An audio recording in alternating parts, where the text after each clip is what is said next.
मेहमान खुसूसी डॉक्टर अनवर पाशा साहब को दावत देंगे, लेकिन अनवर पाशा साहब से ये ना समझें कि ताख़ीर करके आए थे इसलिए हम उन्हें देरी से बुला रहे हैं, लेकिन फिर भी हम दावत देना चाहेंगे डॉक्टर पाशा साहब को कि अपने इज़हार ख्याल पेश करें।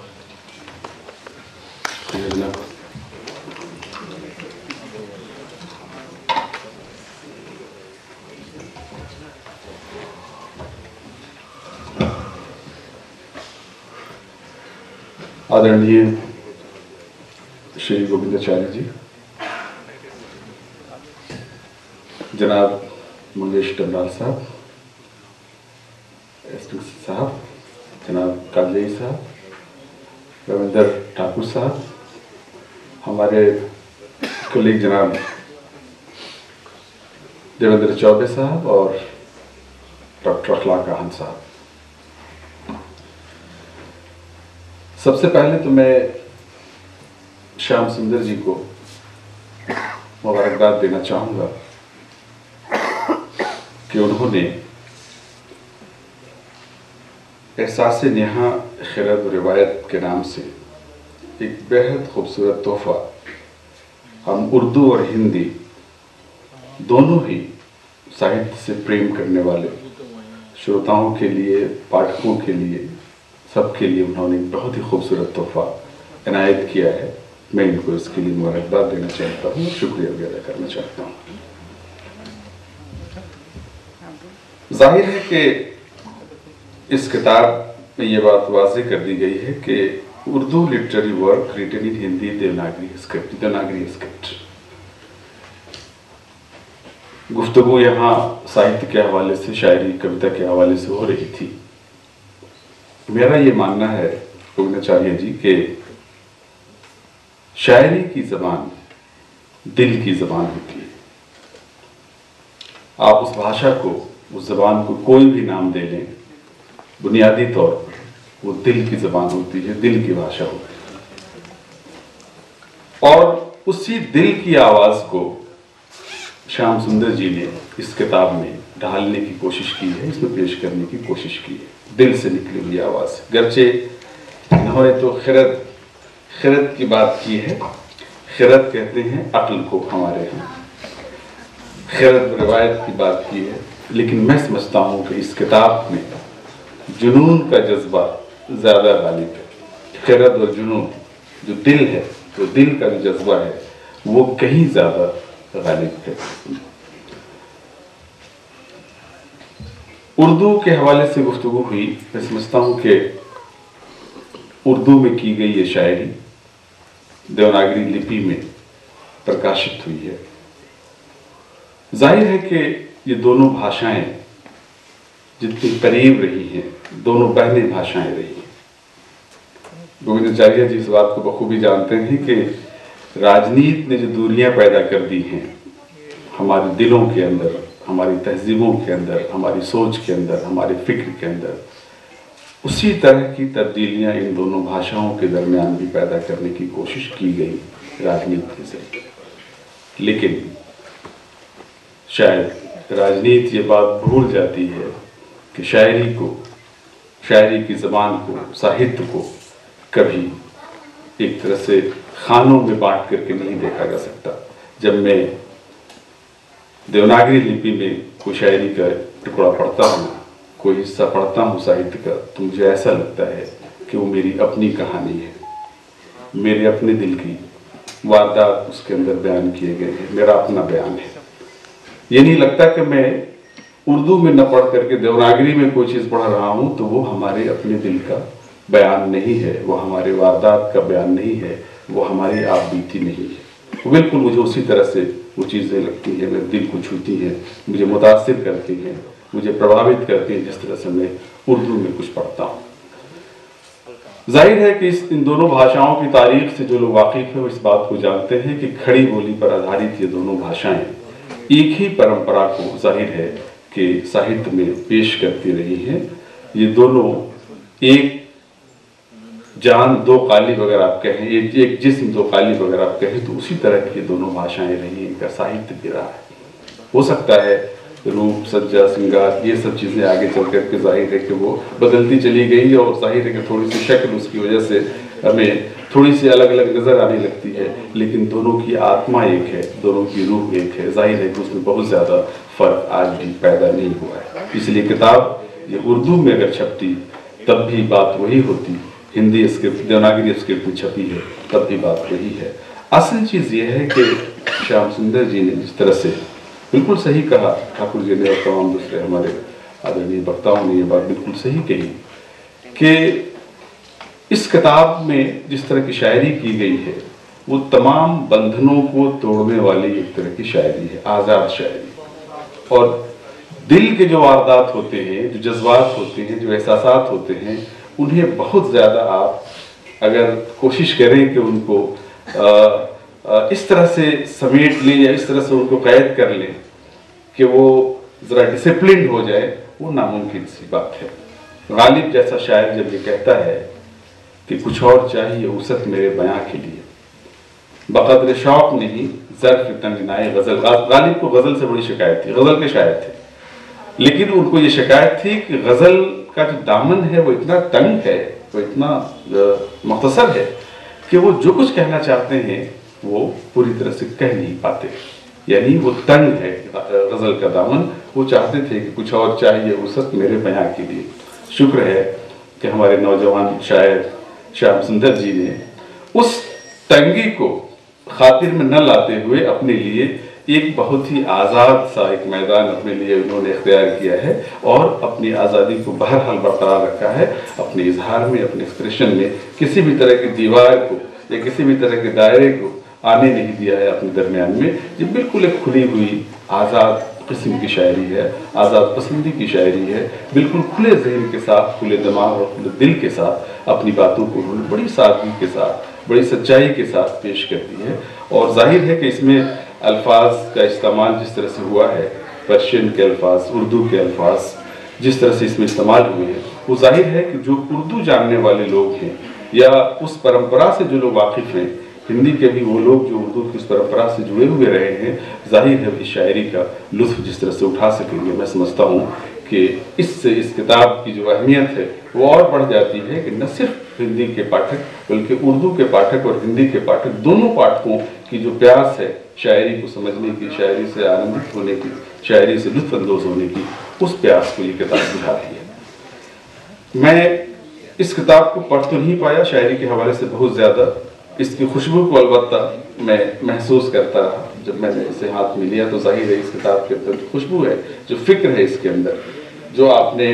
बात की है इसमें खिरत की और जुनून की, इन दोनों की जो एक दोनों का जो पैगाम इस किताब के अंदर मौजूद है, मैं उसे महसूस करता रहा। और शायरी के हवाले से ज़्यादा गुफ्तगू न करते हुए मैं कुछ बातें जो आपने उठाई हैं बहुत महत्वपूर्ण हैं, उनके हवाले से मैं थोड़ी सी गुफ्तगू करना चाहूँगा। एक तो आपने ये कहा कि मौजूदा दौर दर्शन का अंत, आपने जो प्रीफेस में ये लिखा है कि मौजूदा दौर दर्शन का अंत, इतिहास का अंत, आदि अंत के विभिन्न मुहावरों को मानने का दौर है। इस जमीन को स्वर्ग जैसा बनाने की फिक्र रखने वाली किसी दर्शन का इंतजार अब नहीं है। मुझे लगता है कि कहीं न कहीं एक वो जो एक कोशिश है कि हर चीज़ के खात्मे का ऐलान कर दिया जाए, हर चीज़ के एंड का ऐलान कर दिया जाए, तारीख का एंड हो जाए, दर्शन फिलॉसफी का एंड हो जाए, हर चीज़ का एंड हो, उसमें कहीं कहीं एक मायूसी की झलक नज़र आती है। लेकिन मुझे ऐसा लगता है कि आगे चल कर के आपने इसकी थोड़ी वजाहत करते हुए ये बताया है कि हम जिस दौर में जहाँ जिस स्टेज पे खड़े हैं, ये दौर हमें इस बात के लिए भी दावत देता है कि हम इंसानियत की पूरी तारीख़ का, इंसान के उस पूरे सफ़र का, जिस तारीख़ के ज़रिए हम ज़ाहिर है कि आज इस मंजिल तक, इस मरहले तक पहुँचे हैं, उसका जायज़ा लेने का भी ये वक्त है। अगर ऐसा कुछ है कि ये सारी चीज़ें ख़त्म हो गई हैं, दर्शन के लिए भी कोई जगह नहीं है, तो जाहिर है कि उससे एक उम्मीद की किरण भी वहाँ से फूटती है। और मैं समझता हूँ कि इस हवाले से मैं ये कह सकता हूँ कि शुक्र है कि इन तमाम चीज़ों के अंत का ऐलान तो किया जा चुका है, लेकिन मैं पूरे यकीन के साथ कह सकता हूँ कि आज भी अभी भी इंसानियत के ख़ात्मे का या इंसानियत के अंत का ऐलान नहीं किया गया है। इंसानियत आज भी, मानवता आज भी बरकरार है और बाकी है। साहित्य जो मानवता को एक शेप देने में, उसकी तामीर में, उसकी तशकील में, उसको एक समत, एक दिशा देने में साहित्य का बड़ा रोल रहा है। मैं समझता हूँ कि साहित्य के बारे में ये किसी ने आज तक नहीं कहा है कि एंड ऑफ लिटरेचर हो गया है, एंड ऑफ ह्यूमैनिटी हो गया है। मैं नहीं समझता कि ये बात कही गई है, और ये हमारे लिए बाइस इत्मीनान है कि अभी भी इंसानियत जिंदा है, साहित्य जिंदा है, और जब तक इंसानियत जिंदा है, इंसानियत को साहित्य की ज़रूरत महसूस होती रहेगी। और जाहिर है कि साहित्य का जो रोल है इंसानियत को शेप देने में, इंसानियत को दिशा देने में, साहित्य अपना वो काम करता रहेगा और उसकी गुंजाइशें बाकी हैं। क्योंकि मेरा यकीन है कि डिसिप्लिन की बात हो रही थी, अभी ठाकुर जी ये बता रहे थे कि बहुत से लोग सिर्फ अपने डिसिप्लिन के दायरे में रह करके ही गुफ्तगू करना जानते हैं और चाहते हैं कि बस वही एक दायरा है, इस दायरे के आगे की चीज़ें उन्हें स्वीकार नहीं होती। अदब या साहित्य वो डिसिप्लिन है जिसके अंदर तमाम डिसिप्लिन एक साथ सिमट आते हैं। सिर्फ समाजशास्त्र ही नहीं, पॉलिटिकल साइंस ले लें आप, सोशियोलॉजी को ले लें आप, हिस्ट्री को ले लें आप साइकोलॉजी को ले लें, तमाम जितने डिसिप्लिन इस तरह के हैं, कल्चर के तमाम जितने भी दूसरे शोबे हैं, उन सबको आप ले लें। अदब को आप उस वक्त तक समझ नहीं सकते जब तक आप इन तमाम डिसिप्लिन का एक शऊर न रखते हो, उन पर आपकी जब तक गहरी नज़र ना हो। जाहिर है कि न तो बेहतर अदब तख्लीक कर सकते हैं, न तो बेहतर अदब साहित्य तख्लीक कर सकते हैं, बेहतर साहित्य की रचना नहीं हो सकती जब तक आप इन तमाम डिसिप्लिन के हवाले से आपके अंदर उस तरह का एक ज्ञान मौजूद ना हो। इसलिए अदब अपने अंदर तमाम डिसिप्लिन को समेटे हुए होता है। इसलिए अदब को भी समझने के लिए ज़रूरी है कि आपके अंदर भी एक ख़ास तरह की वो डिसिप्लिन को समझने के, उन तमाम डिसिप्लिन के हवाले से अदब को, साहित्य को समझने की आपके अंदर एक फ़हम मौजूद हो। जाहिर है कि अदब का काम यहाँ पर आकर के दूसरे डिसिप्लिन के मुकाबले में ज़्यादा इम्पोर्टेंट हो जाता है। अगर हम इंसानियत के हवाले से गुफ्तगू करें कि आज इंसान साइंस और टेक्नोलॉजी के ज़माने में ऐसा महसूस होता है कि शायद अब इस साइंस और टेक्नोलॉजी के इस तरक्की के इस दौर में अदब की, साहित्य की गुंजाइशें ख़त्म हो गई। बहुत से लोगों ने अदब और साहित्य को एक तरह से ताक पे रख देने का ऐलान कर दिया है कि अब गोया इसकी ज़रूरत नहीं रह गई। अब गोया इस तरह की चीज़ें साइंस और टेक्नोलॉजी के इस दौर में बहुत ज़्यादा सार्थक नहीं रह गई। मैं ये समझता हूँ कि अदब इंसान के मुताले का नाम है, इंसान के अध्ययन का नाम है। अदब इंसान को, उसके अहद को, उसकी तारीख को, उसकी साइकी को, उसके उस पूरे दौर को समझने और समझाने का काम करता है साहित्य। जाहिर है कि इंसान को इंसान बनाए रखने में भी साहित्य का एक बहुत बड़ा रोल है। साइंस और टेक्नोलॉजी खा कितनी भी तरक्की क्यों न कर जाए, लेकिन वो इंसान की तश्कील का काम, इंसान की तामीर का काम, इंसान को इंसान बनाने का काम नहीं कर सकती। आप रोबोट तो बना सकते हैं, आप कंप्यूटर तो बना सकते हैं, लेकिन इंसान को इंसान बनाए रखना ये सिर्फ और सिर्फ साहित्य ही कर सकता है, और साहित्य ही करता है। आज साहित्य जब हम पढ़ते हैं तो हमें ऐसा महसूस होता है कि हमारे अंदर एक तब्दीली आ रही है।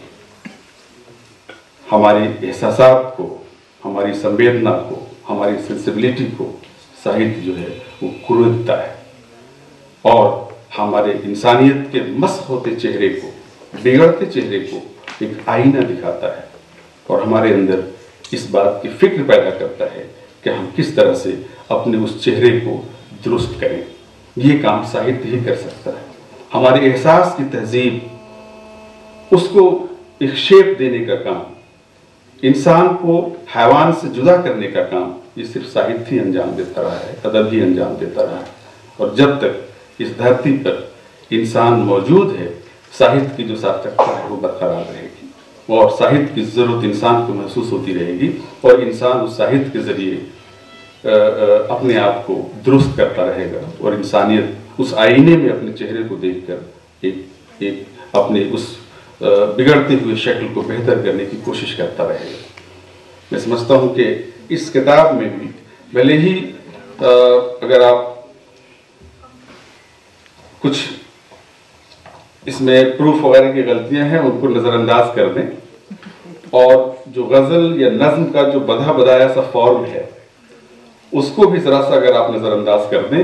تو ایک آزاد جو شاعری ہے، آزاد نظم کی شاعری، آزاد غزل کی شاعری، اس ڈھانچے میں شیام سندر جی نے جس طرح سے اپنے آپ کو رکھ کر کے اپنی باتوں کو بڑی خوبصورتی کے ساتھ اپنے پاٹھکوں تک پہنچانے کی کوشش کی ہے، میں سمجھتا ہوں کہ اس کتاب کی اہمیت میں صرف پروف وغیرہ کی جو غلطیاں ہیں وہ تو ظاہر ہے کہ بہت سارے کارن اس کے ہو سکتے ہیں جس کو ٹھیک کیا جا سکتا ہے،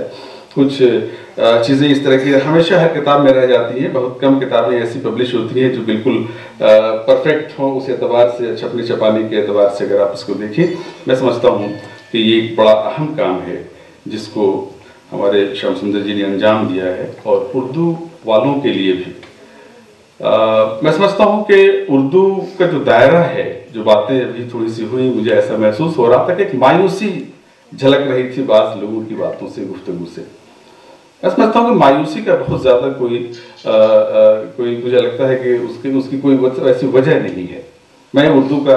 پروفیسر ہوں اور ظاہر ہے کہ جس طرح سے میں اردو کو دیکھتا ہوں مجھے ایسا محسوس ہوتا ہے کہ اردو نہ صرف ایک زبان ہے بلکہ ایک تہذیب بھی ہے، ایک تہذیب کی ترجمانی کرنے والی بھاشا ہے، اور ظاہر ہے کہ ہماری وراثت کا حصہ جب تک وہ تہذیب ہے، اب جب تک وہ ساجی سنسکرتی، ساجی وراثت کا حصہ ہے، میں سمجھتا ہوں کہ اردو بھاشا بن نہیں سکتی اور وہ زندہ رہے گی ہمارے اندر، بھلے ہی اس کی لپی ہم دیوناگری میں ہی کیوں نہ اسے لکھیں، لیکن میں جو کچھ گفتگو کر رہا ہوں میں یہ دعویٰ کر سکتا ہوں کہ میں صرف اردو میں گفتگو کر رہا ہوں، میں یہ بھی دعویٰ کر سکتا ہوں کہ میری گفتگو ہندی میں ہو رہی ہے، ظاہر ہے آپ تک کمیونیکیٹ ہو رہی ہے۔ میں سمجھتا ہوں کہ یہ اسی ساجی سنسکرتی اور اسی کا ایک حصہ ہے کہ جس کی وجہ سے ہم اس بھاشا کی طرف سے بھی بہت مایوس نہیں ہیں۔ اس بھاشا کا جو آج بھی ہماری زندگی میں جو اس کا مقام ہے، آج بھی میڈیا میں جو اس کی حیثیت ہے، آج بھی اردو سے محبت کرنے والوں کا جو بڑا حلقہ ہے، میں سمجھتا ہوں کہ وہی اس کی دولت ہے، وہی اس کی حوصلہ اس کا ہے، وہی اس کی ہمت ہے۔ اور اس طرح کی کتابیں جب آتی ہیں، بہت سے ایسے ہمارے لیکھک ہیں جو دونوں لکھیوں میں چھپ رہے ہیں، ہندی میں بھی اردو میں بھی،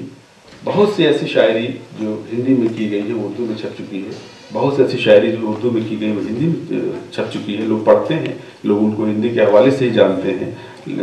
لپی کے اس دیوناگری لپی کے حوالے سے ہی جانتے ہیں۔ تو میں سمجھتا ہوں کہ بہت زیادہ مایوسی کی کوئی وجہ ایسی نہیں ہے، زبانیں ظاہر ہے کہ وہ اپنی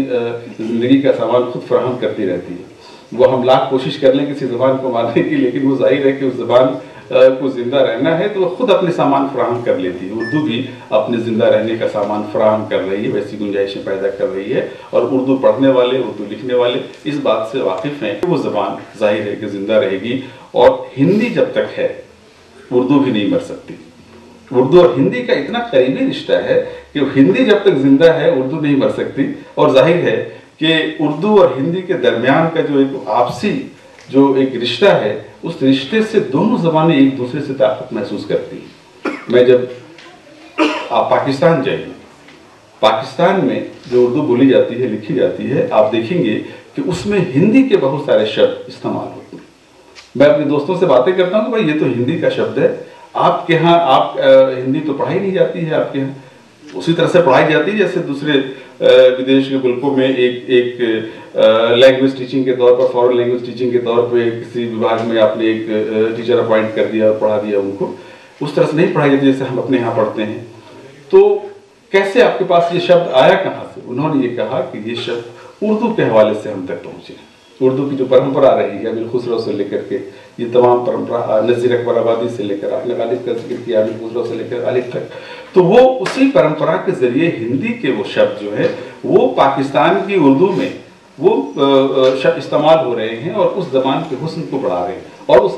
اس کے پڑھنے والے زیادہ ہیں، اس کو اپریشیٹ کرنے والے زیادہ ہیں۔ پرشینائزڈ اردو جو ہے وہ اتنی اپریشیٹ نہیں کی جاتی ہے پاکستان میں بھی جتنی کہ یہ اردو جس میں ہندی کے بھی شبد ملے ہوئے ہوتے ہیں، کیونکہ اس میں جو ایک اپنے اس پورے سماج کو جس طرح سے دیکھنے کا جو ہمارا اینگل ہوتا ہے، وہ اگر اس بھاشا کے ذریعے ہمارے ہم تک پہنچ رہا ہے تو ظاہر ہے کہ اس سے ہماری سنتشٹی ہوتی ہے، ہمیں اطمینان ہوتا ہے۔ تو اسی طرح سے آپ دیکھیں گے کہ یہ دونوں بھاشائیں ایک دوسرے کے ساتھ زندہ رہیں گی اور اپنی अपनी बका अपने वजूद को कायम रखेंगी। उर्दू की तरफ से बहुत मायूस होने की ज़रूरत नहीं है। उर्दू अपनी गुंजाइशें ज़िंदगी की पैदा कर रही है और ज़िंदा रहेगी।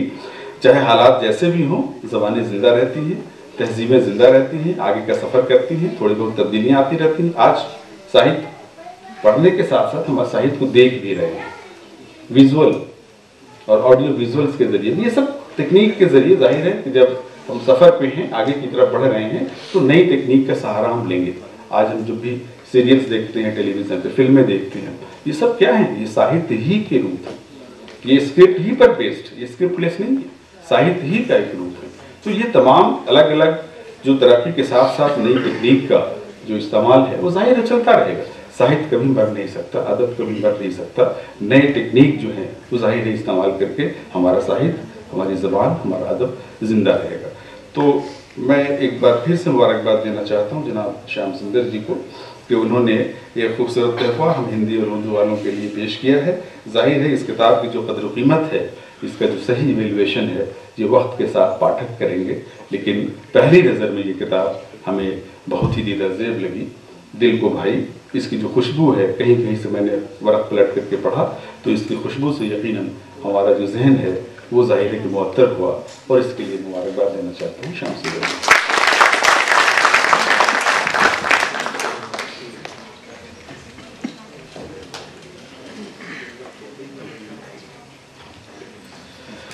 शुक्रिया डॉक्टर पाशा साहब। दो जिस्म एक जान, हिंदी जब तक जिंदा है उर्दू मर नहीं सकती। बहुत ही अच्छी बात कही। खासतौर से आजकल के दौर में साहित्य ने एक बड़ा योगदान खासतौर से इंसानियत के लिए कहा है। आज के दौर में हाईटेक ज़िंदगी में